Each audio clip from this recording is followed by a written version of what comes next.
Hello, everyone. I'm very grateful that you took the time to tune in to today's episode of The Kim Jacobs Show. Listen, we have a great show lined up for you. I'm your host, Kim Jacobs, better known as the Balance Doctor. And all of our guests that come on, they're either people that have overcome some tremendous odds in their own lives as they balance this thing called life, or they're experts and they're here to share tips and strategies that will help you better balance and manage your life.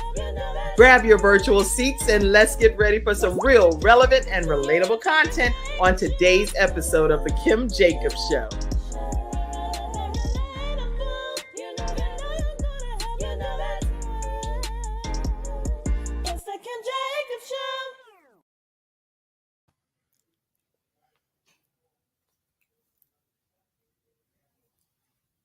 Everyone, and welcome to this episode of The Kim Jacobs Show. How are you, Dr. Gail James?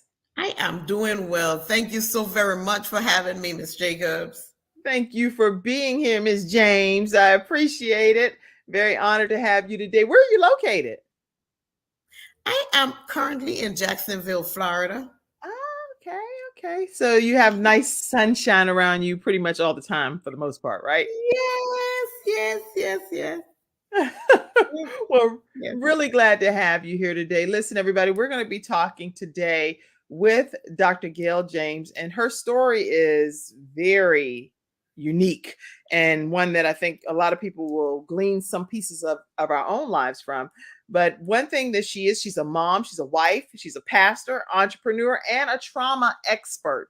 So as she talks to us today, we're going to be able to take some notes and figure out how to apply this to how we're balancing different aspects of our lives. In a nutshell, Dr. Gail, tell everybody what they can expect to hear on today's episode. They can expect to hear how to go through this journey called life in the midst of obstacles, in the midst of circumstances and trials and tribulation, and still be successful, still achieve your dreams and your goals and your desires. I'm a firm believer in what life gives out to you does not determine who you are. That is determined by what you make of it. I agree. And I share that same philosophy. No matter what your environment, your circumstances, your situation does not determine or dictate the outcome of your destiny. And that's what I believe as well. That's why we do this show, to encourage people to know that even though you may have to overcome a lot of things in life, ultimately there's somebody else that's been through maybe some of the things you have experienced and they made it to the other side. And what did they do to get there? That missing piece of the puzzle in your life might be provided just from a guest that's right here on the Kim Jacobs Show.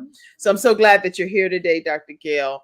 And when we come back from this commercial break from our first episode sponsor, I would love for you to take us back to some of your younger years, because it seems like when I was reading that's where it all began for you. So we'll be right back and hear from Dr. Gail James. My father had 4 of his fingers amputated in a workplace accident. It was the first injured individual I represented, and I knew I had to win that case. When someone walks into my office and they've been injured, I know what they're going through. If you've been injured at work with Hunter and Everett. We've got the experience, so let us help you.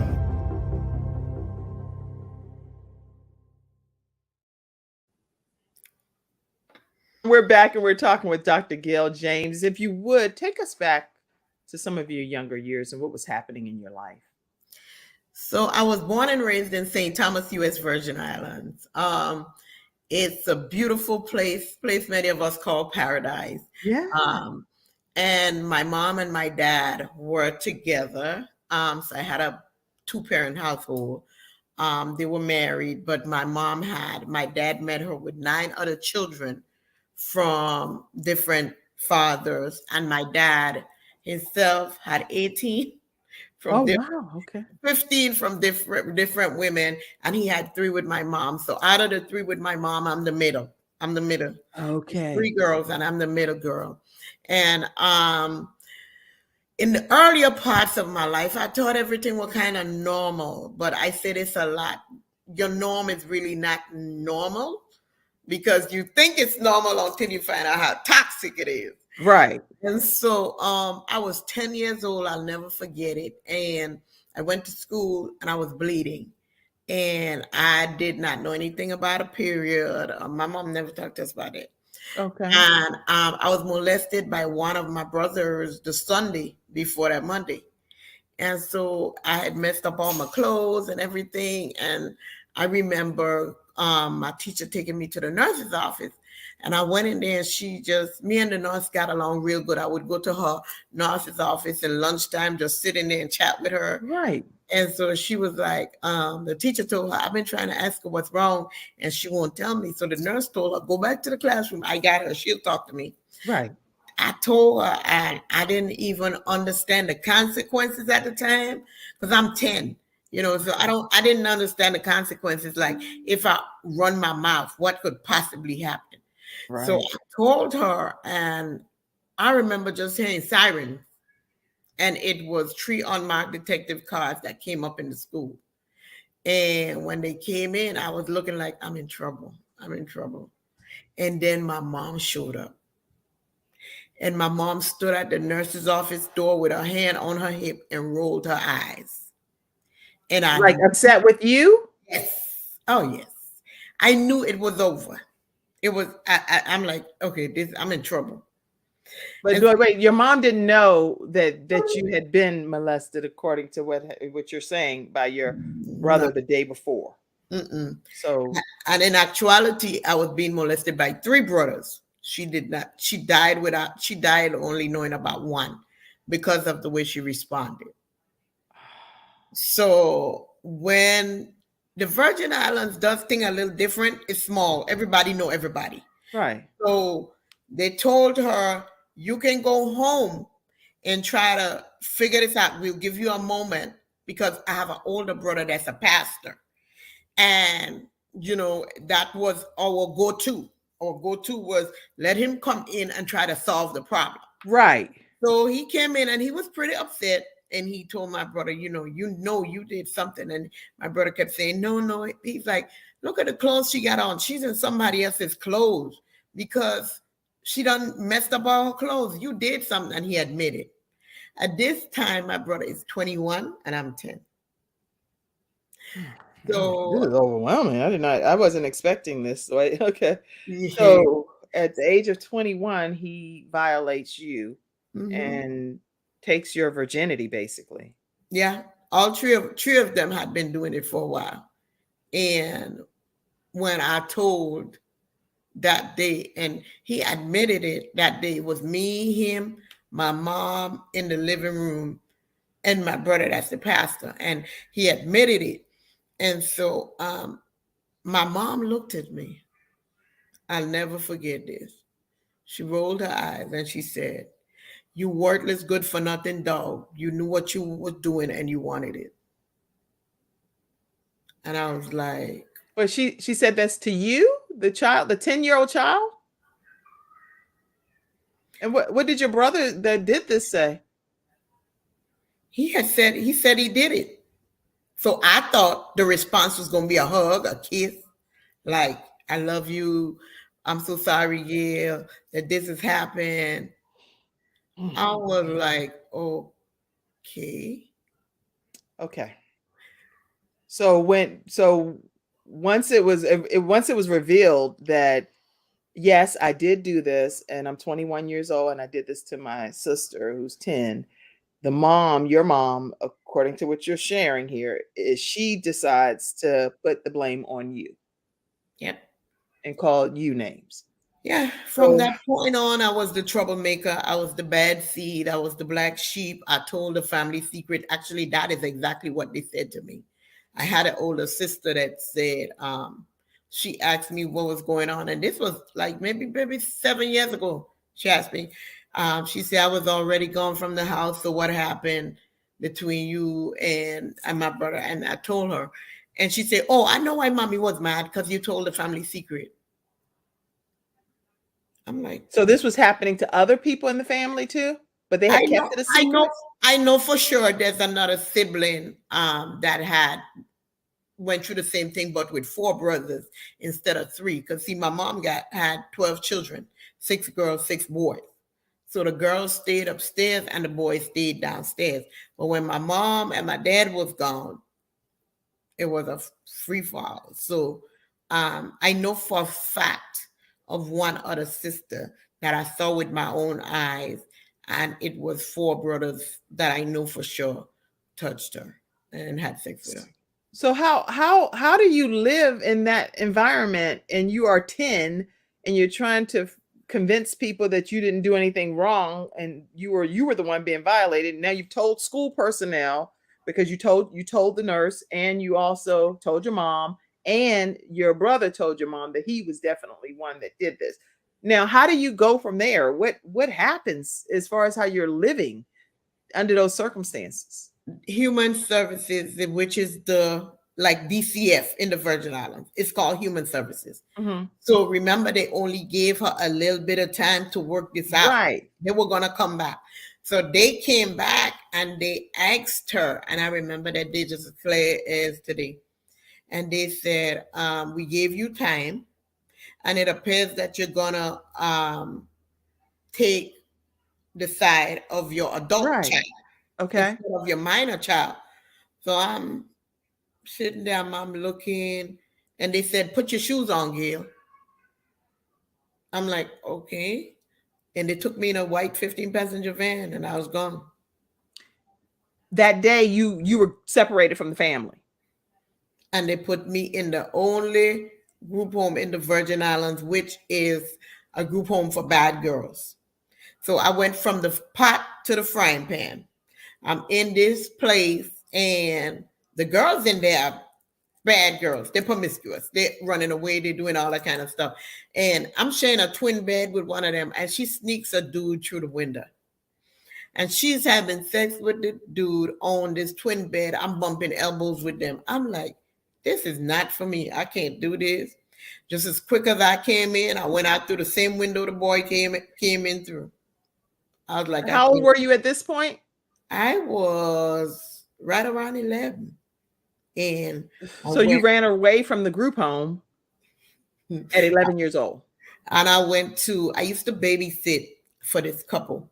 Mm-hmm. And I went to them because I thought they would keep me. And they cried and they said, we'll get in trouble. We can't keep you. Yeah. We can't.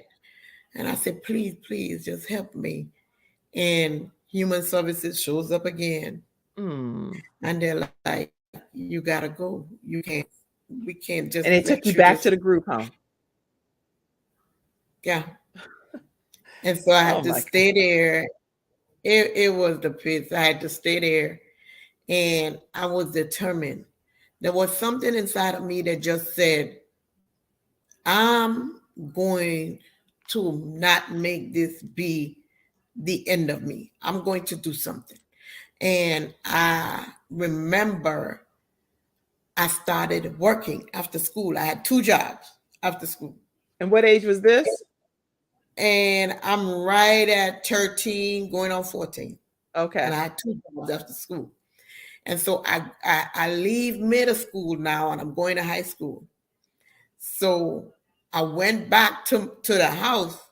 I ain't got no place to go. You went back to the house, to your mom and dad's home. Okay. So you left the group home. You left the group home. You go back home where you feel like, okay, both are horrible, but at this point, I'm going to go back to the least worst experience. That's what I'm hearing. Yes.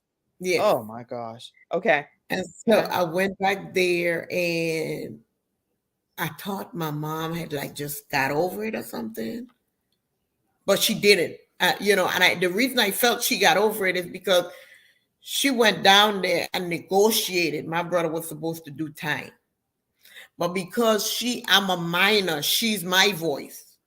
So she's now speaking for the child and the adult, because both of them are kids.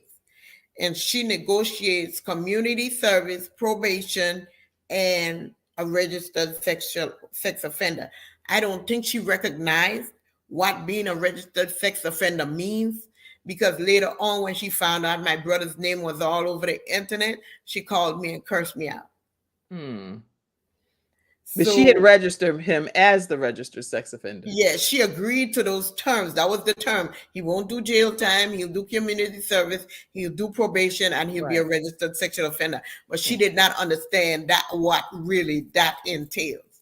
And so I went back home with her, and I remember class day. I was working 2 jobs after school, and I went to work. I came home, and she broke my arm with a mop stick. She broke your arm? With a mop stick. And I was like, I didn't even do nothing. And one of my brothers said to her, Mommy, something white is sticking out of Gail arm. That arm, I think Gail arm is broken. Can I borrow the car to take her to the hospital? She told him, no, I'll break you too. So I'm sitting there, my arm broken. I'm like, I gotta wait till they go to sleep. I'm gonna have to go through the window. So when everybody went to sleep, I threw some clothes in a garbage bag. There was an old black BMW I'll never forget on the top of the road, and the trunk never closed. So I put the bag of clothes in there, and I hightailed to the hospital. I get to the hospital, and they said, we can't touch you. You're a minor. You're a minor, right? That's what I was thinking. I was like, they're not going to do anything until. I'm like, are you kidding me? No, we can't touch you. You're a minor. So my mom used to sell fruits and vegetables on the side of the highway. And I remember this guy. He used to always come there and laugh and joke with us. He was 19. And I'm like, maybe I could call him and get him. So I called him and I said, can you please come sign me in at the hospital because my arm broken and they're not even willing to cast my hand. And he came and he signed me in. And so we began a friendship. And was cool, was really cool. He was there for me, da-da-da-da-da. Years later, I'm like, okay, he's like my knight in shining armor. You know, I'm giving him a chance. Wrong move. Oh, man. I got thumped, kicked, beaten, hit in the back of the head with a 9mm gun, kidnapped with a 12 gauge and a 9mm, kick in the ribs with steel toe boots, you name it. This is not normal. This is not a this is not a typical kind of conversation that we're having here. So what I'm trying to figure out is when life like smacks you in the face like this, right? And you have so much turmoil and trauma that some people may not even be able to relate to because everybody didn't experience this level of trauma. When does it turn? When does it turn for you? And how do you make it to the other side? So, yeah, I see all of your comments. Yes, the domestic violence hotline, 800-799-7233. Call your domestic violence hotline if you have any concerns about what you're dealing with in life and you just need some help, some advice. 800-799-7233. And if you're in the islands, it's a different domestic violence hotline because every country has different numbers. But look your local domestic violence hotline up and call. I don't care if you call anonymously, get some help, get to some kind of safety so that you can have a possible outcome. Like this woman that's sitting here today, I'm surprised that God, that you're here, that God definitely spared your life. It's God. It is God. Only God. I see, Benita, you said, this is so heartbreaking. Yes, I see your comments. This is so heartbreaking. My mom is on. She said, oh, my Lord. And I saw, I think it was Lady Justine Hilliard said, what did she say too? Lord be with her. I see all of your comments that's coming in. Keep them coming in. Good morning and happy Monday from Florida. Benita, thank you so much for being here today. Okay. I want to know how this story turns because you have so many different factors lined up against you. And even if somebody, it sounds like, had killed you, I don't know I don't understand really how anybody would have necessarily been accountable given that people were sending you back to the traumatic experience of where it was all rooted and grounded from, right? Yeah. So we're going to take a commercial break. And we're going to hear from our episode sponsor. Let's, wow, I'm floored actually. So I'm going to take this down, but I want to hear from Confidence Tones, and then we're going to come right back and hear more of your story, Dr. Gail. We'll be right back. So to learn more about confidence tones, I want you all to take this number down. It's 800-820-0584, or you can visit drjod.com, drjod.com, or visit confidencetones.com and let them know the Kim Jacobs Show sent you their way. And I also wanted to acknowledge our episode sponsor, attorney Charles Everidge with Hunter Everidge Law Firm. And you can reach them, especially if you're in the Carolinas, you're in the Richmond, Virginia area, or the Alabama area. Give them a call at 704-251-2945. And they are eager to serve you, especially if you're dealing with disability, workers' compensation, wrongful death of a loved one. Make sure that you give them a call, okay? All right, so we are back talking with Dr. Gail James. Tell us how you got through this. Well, I think after the beatings, the domestic violence, and I tried to kill myself one day. On 2 occasions, I took a whole bottle of Tylenol, and I did nothing but throw up, and then I drank bleach, and it did nothing but burn my throat. So when I say I know it's God, I mean that with every ounce of me. Yes. The only reason you're speaking to me is because of the God that I serve.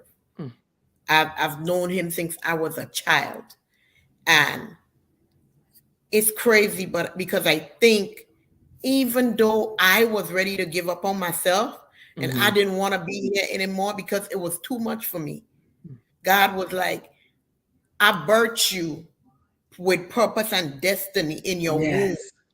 And so because purpose and destiny is in you, you can try to kill yourself, but you're not leaving until you fulfill what I predestined for you. Wow. And so when I turned around, it was my high school graduation. I remember inviting my mom, and she threw the invitation back at me, and she said, I got better things to do with my time. And I thought she was just joking. I thought she was really going to come.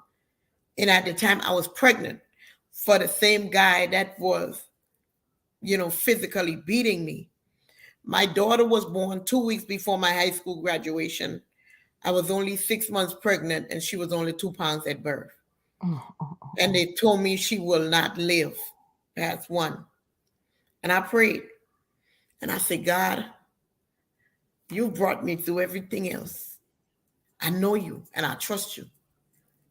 And my daughter just made 33 on May 31st.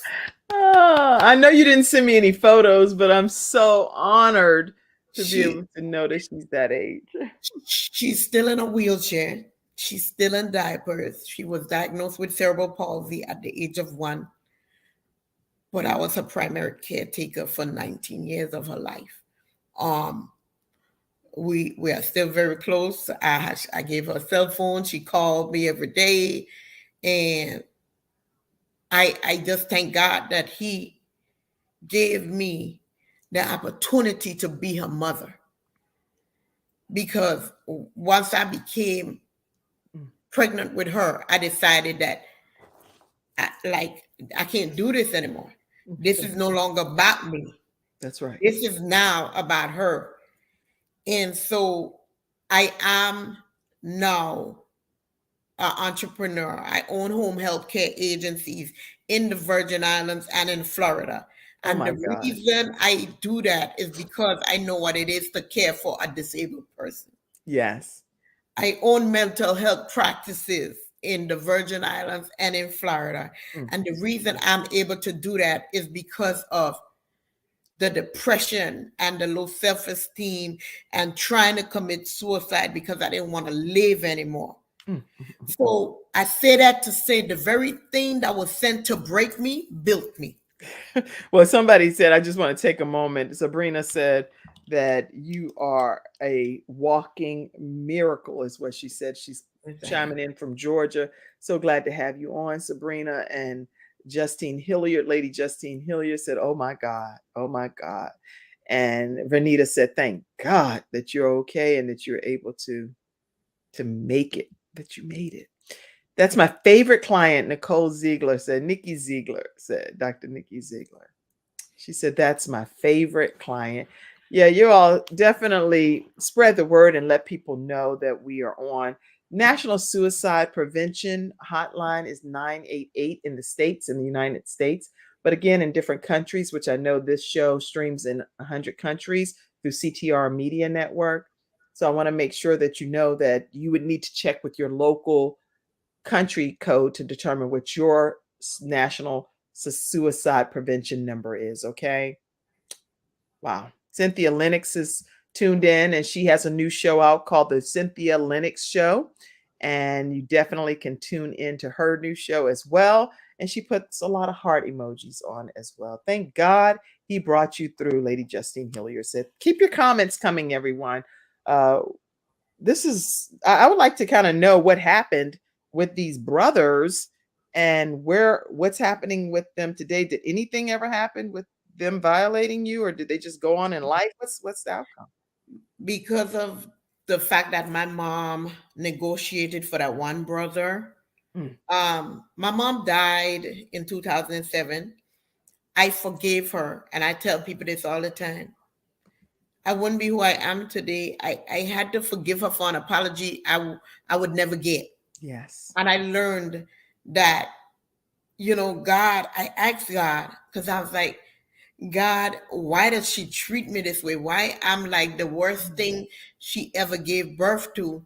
And he took me back and he showed me when she used to take us to our grandma's house in the island of Dominica, that all 12 of us would be lined up and she'd push all of us out the way and kiss this one specific granddaughter and then come back to us. And God say, that's the same black sheepism she went through. So she's just doing what she knows.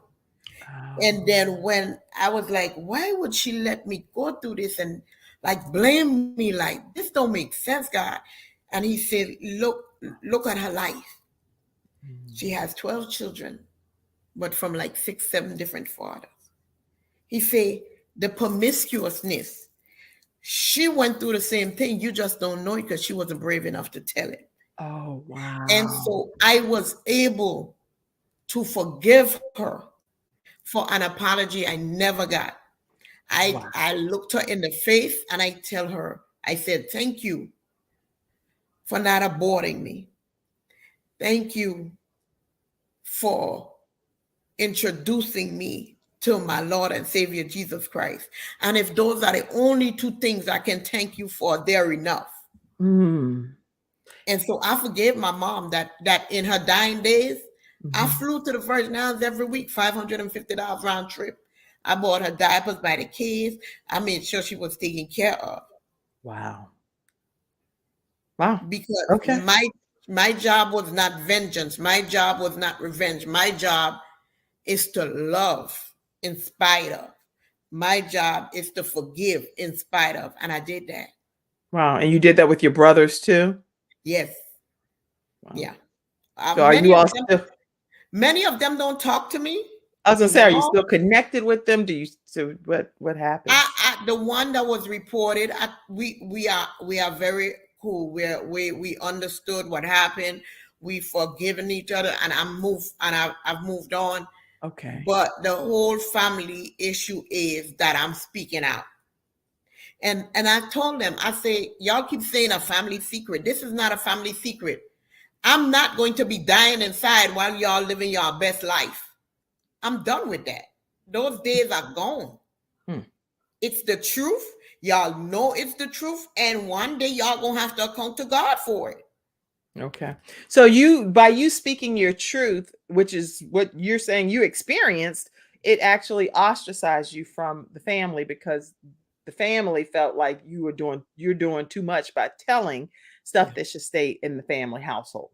Yeah. Even though it was against the law, not, it's against the rules and regulations of the land to even be able to have these incidents happen, right? Exactly. Wow. Well, kudos to you for coming up and talking to share your story because it's a very heartbreaking situation. And I would like to know, how do you proceed when life is throwing you these kind of curveballs? How do you decide that I'm going to still keep pursuing my goals and my dreams no matter what odds are against me? How did you do that so that other people can be encouraged by it? what worked for me was I made my haters my motivators. So you say I can't do it, I'm gonna do it. You Oh, say please I'm type not that, gonna Mackenzie, in the do it, back. Make yeah, your haters your your motivator. motivators. Okay. I was Wow. like everything they said I couldn't do. I've always been an entrepreneur. And my first business at the age of 23, 24 was bringing in $600,000 a year. Everything I set out to do, I went head first because I was like, they're betting on me losing. They're betting on me not being nothing. So I'm going to do that and some.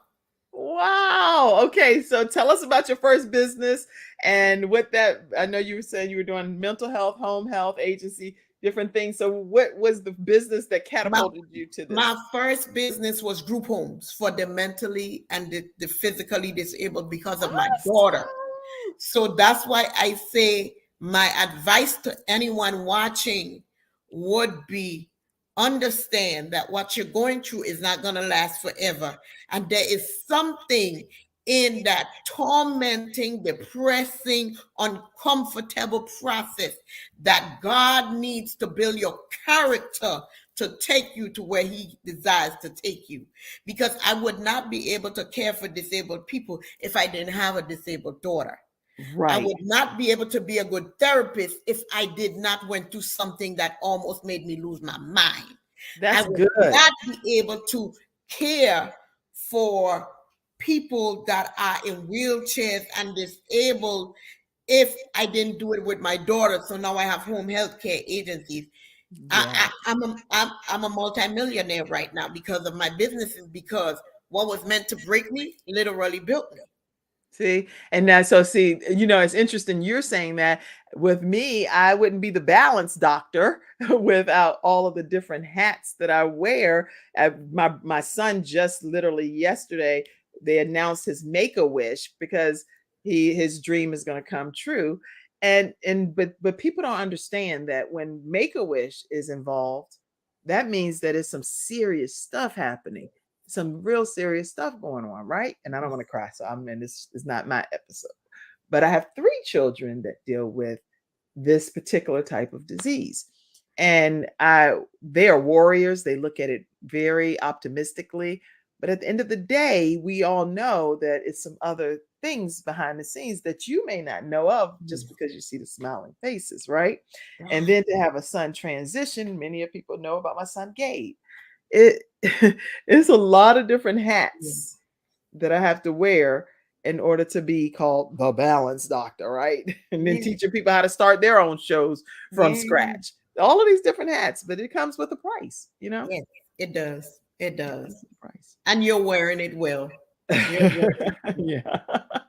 Thank you. Thank you. All right. So again, this is not an interview with Kim, it's an interview with Dr. Gail James. And we're going to take another commercial break. And when we come back, let's see. I'm learning so much about you, but what is your motivation to do more and to become the best version of yourself? Because I see how life tried to strip you, and even you were even considering giving up your own life. But what was the thing that's like, I am going to be the best version of me? Was it because of the people and their hating kind of spirits, or what? Yeah. When we come back, I want to hear that. Mhm. We'll be right back. Okay.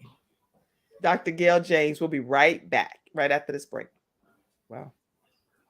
Good stuff too.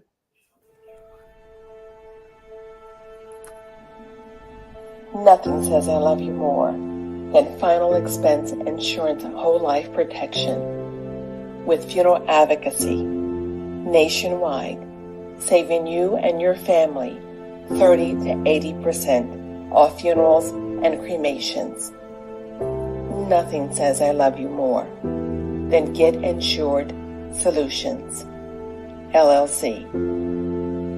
Getinsured.Solutions. 704-499-3616. 16. Listen, make sure you all reach out to Samantha Benson with Getinsured.Solutions, because she can help you with final expense life insurance.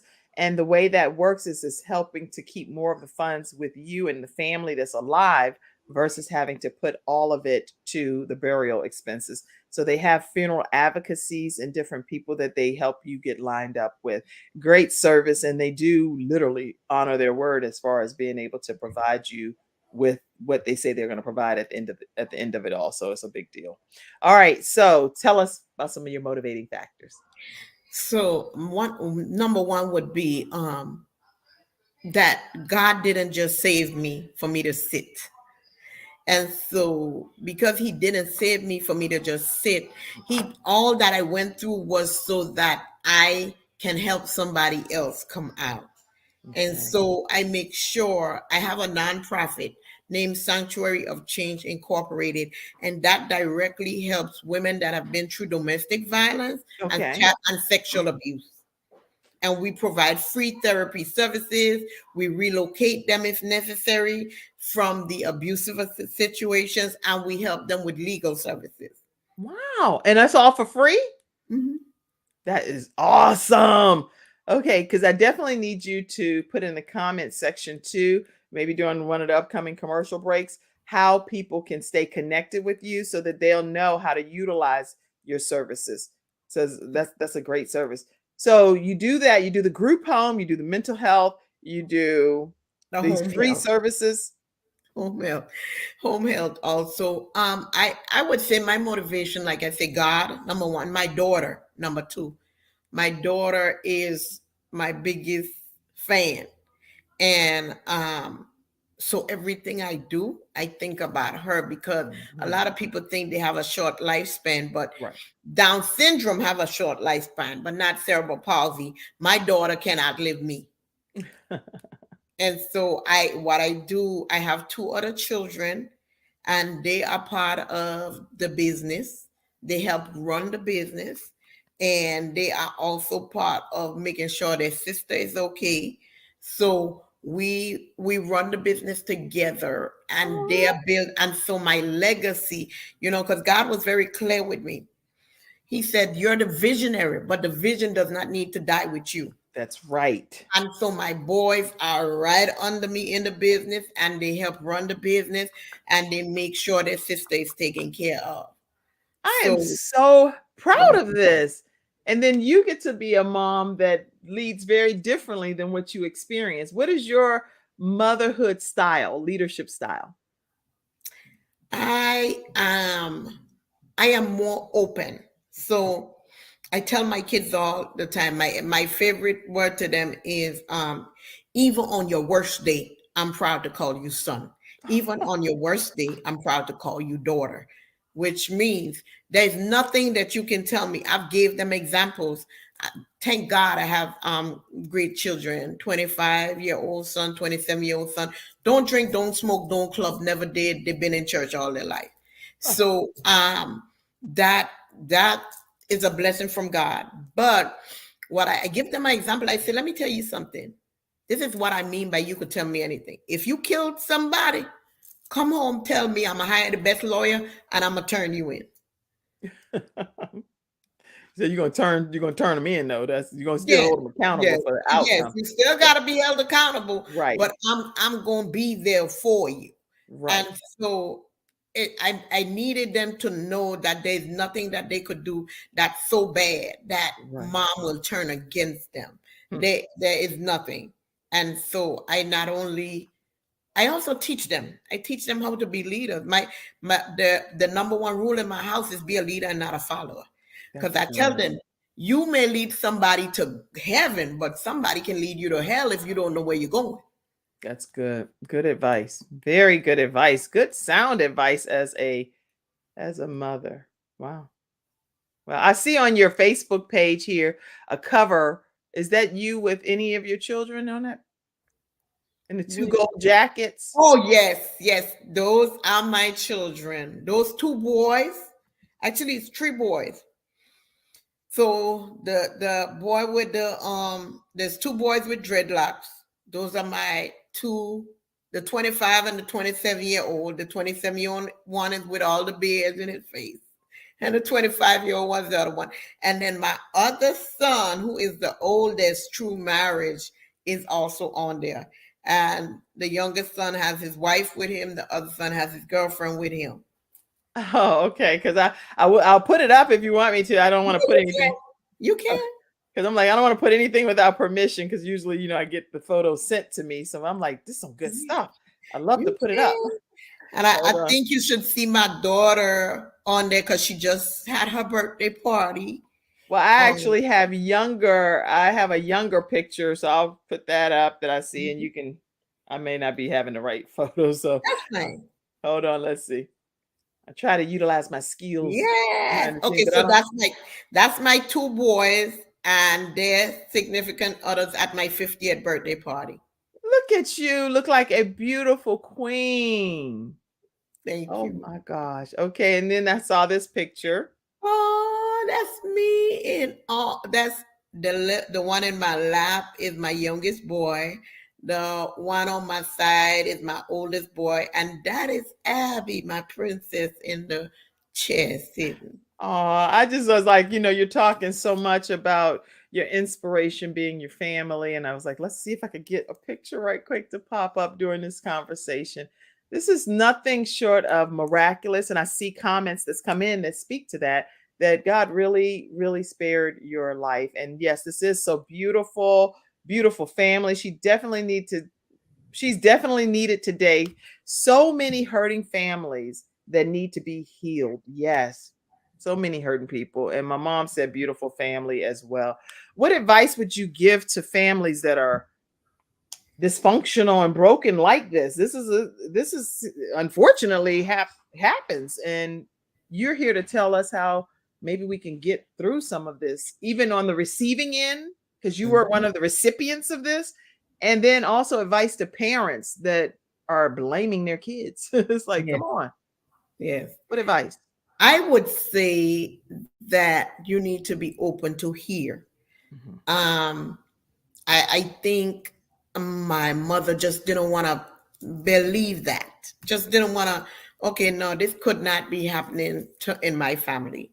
Wow. And so I think parents should be, their mind and their hearts should be open. They to hear what their kids have to say. And for the kids, I would say tell your story. The reason I say be willing to tell someone that's safe, that person, you know, this is what's going on, and be okay with it, because I'm a firm believer of identifying what you're feeling, that emotion, acknowledging that emotion, and then giving yourself the okay to feel it. In mental health, I tell my clients a lot of times that, you know, you're going through something. It's a process, but you need to have support. Support is the biggest. And for me, that's why I opened the mental health practice, because I didn't have support at the time. I felt like I was just a one-man band fighting it by myself. And to be coming from a family so large and not have one person in your corner was hard. Devastating. Yeah, very hard. And then broken body parts. It's just by the grace of God that you literally survived. Because internally you were being violated and externally being violated, but God gave you a sense of resilience to be able to still just push through, become a multi-millionaire, and be able to inspire other people on this journey. Your message is just, it's amazing. It's earth-shattering is what it is. I give God all the glory, because I tell people all the time, I say, you know, I remember like just asking God, like, you just put me on this earth to be abused. Like, I'm sick of this, God. I'm out. I'm out. I'm done. And, you know, even when everything was done, then I started having health issues. I had 6 strokes. I had lupus. I done had blood clots 9 times, seizures behind the wheel. They took my license. It was just like, I was just like, God, like, oh no, this is crazy. Right. That's a lot. But you still held on. Yes, I did. And you're here. You're here today to tell this story. Wow. Okay. So your greatest joy, I want to hear I think I already know the answer, but what is your greatest joy? My greatest joy is my children. Of My, course, I already knew the answer. I my could tell. children. Oh, and why are you so grateful? Yeah, tell me why you're so grateful. I am grateful because I know that God didn't have to do it. I didn't have to be here. He chose to let me live. Even when I wanted to take myself out. You know, I look at self and be like, yeah, I drank bleach. I did. I turned the bottle up. I say, and God was so kind and caring and compassionate and loving and forgiving to me that he still didn't let me die. Mm, mm, mm, mm. So all my gratitude is to God. A lot of people have a saying of, thank you, thank you. I said, all the glory belongs to God. All glory. Wow. All of it. That's amazing. So being the person that attempted suicide twice, and actually now you see your life at this point where you're a mom and your greatest joy is these children and he's blessed you with these businesses. What advice would you give people to make it through those dark times that they were about to call it quits? And some people right now are willing to call it quits because life is just not what they expected. You gotta keep pushing. The process is uncomfortable. It's discouraging. It's depressing. But what God has for you on the other side, it'll all be worth it. Because nobody could have told me I'd be sitting where I am today. But when I understand, now I can look and say, I understand why he made me go through this and this. Because a lot of times we're sitting here and saying, God, I want this. God, I want that. And I want it right now. And God is saying, if I gave you it right now, you would lose it. You don't have the character. You don't have the patience. You don't have the faith. You don't have the perseverance. You don't have the courage. So go through the process. Just continue to go through the process. I like to say, you know what? Bob, weave, and keep moving. Just don't stop. You know, the obstacles gonna come. Bob, weave, and keep moving. Just don't stop. Keep that momentum going. Just keep going. I don't care if you have to take one step at a time. I don't care if you have to take one day at a time, 1 hour at a time, 1 minute at a time. Do what is necessary so you don't stop moving. Just keep going. Wow. Keep going. Keep going, everyone. Keep it moving and keep going. Wow. It's some advice from someone who did just that, Dr. Gail James. And she's here to tell her story after being molested multiple times by multiple family members and broken arm, group home, pretty much willing to give her own life up by trying to commit suicide. She's still here to inspire you and to tell you that obviously this too shall pass, and then God can do some tremendous things with you if you go ahead and yield to his will. Wow. Okay, listen, today's episode is also sponsored by one of my sons. He's 18 years old. His name is Jeremiah J. Jacobs, and he literally is a sponsor of the Kim Jacobs Show. And what he does is he just had a big Make-A-Wish. It's all been all over the news and stuff, but big Make-A-Wish reveal where his dream is to meet the wealthiest African-American male, Robert Smith, in America. So he has that coming true as his dream wish. And I'm so honored and thankful to Make-A-Wish. I'll put all kind of videos and photos, you name it. It was a really big deal for the reveal just recently. So you'll get a lot more information about that. But I want to take a moment and just go to him as our episode sponsor. He also just graduated with honors, and I'm going to pop him up and let you hear from him. All right, here we go. Jeremiah J. Jacobs. A web designer and also a web developer. Odds are you're a business owner watching this video. If so, you may be struggling with digital marketing and or building the right website for your business. But that's where I come in, to help you build a website that you're proud of and also hit your target audience. So let me help you build the better business you deserve. For examples of websites that I've worked on, check out my website, jeremiahjjacobs.com. That website in itself is also an example because I built it, and it's an example of a one-pager. To get more information on the plans that I offer, contact me at info@jeremiahjjacobs.com. I repeat, info@jeremiahjjacobs.com. That is my email, not a website. So hopefully you guys have a great day, and I hope to hear from you soon. Bye. That's jeremiahjjacobs.com. And you can also check out his theblackfisherman.com is also a site that he has as well. All right. What I hear you like to skate. So it's some fun stuff that you like to do over there too. Tell us so we don't want just all tell us. That's funny because I used to skate as a little girl and I forgot. I thought you can't forget. I just hadn't done it in a while. And now when I go, I have to hold on to the rail, but I love it so much. So I keep going and holding on to the rail. So I asked them, can y'all give me one of them little PVC pipe things, them little children? With the rod, so you're that person. Oh my gosh, I need footage of that. So you're the person and you're holding on like you're one of the children and you're holding on to the walker thing. Well, you know what? The funny part is, Dr. Gail, I actually had the same experience. I love skating, and I used to be like skate, even back skate. Hey. I was like, oh, take my shoes off the skates and go in the middle of the floor to Planet Rock and be like, hey, it's the show stuff. And, back in high school, you go and dance in the middle. Girl, I have some custom made little skates that some of my family had got me.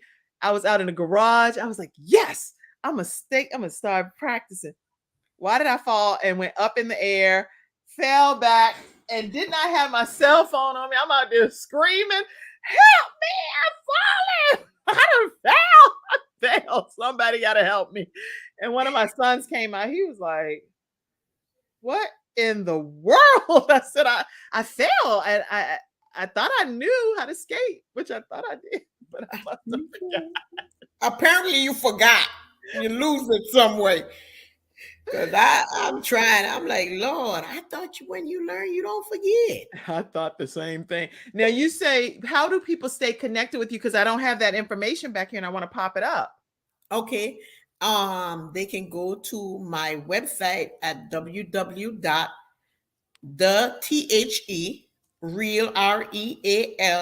Dr. Dr. Gail Gail James JAMES.com. Or they can go to Facebook. I'm Gail K. James on Facebook, and also on Twitter, I'm Gail K. James, and Instagram, I'm Gail K. James. LinkedIn, I'm Gail Bedminster James. Okay, so you said the real doctor is doctor spelled out? No, just DR. So the real drjames.com or Gail K. James on Facebook and Twitter. And what else did you say on Instagram? The real Dr. Gail James, not just James. Gail, the whole name is in there.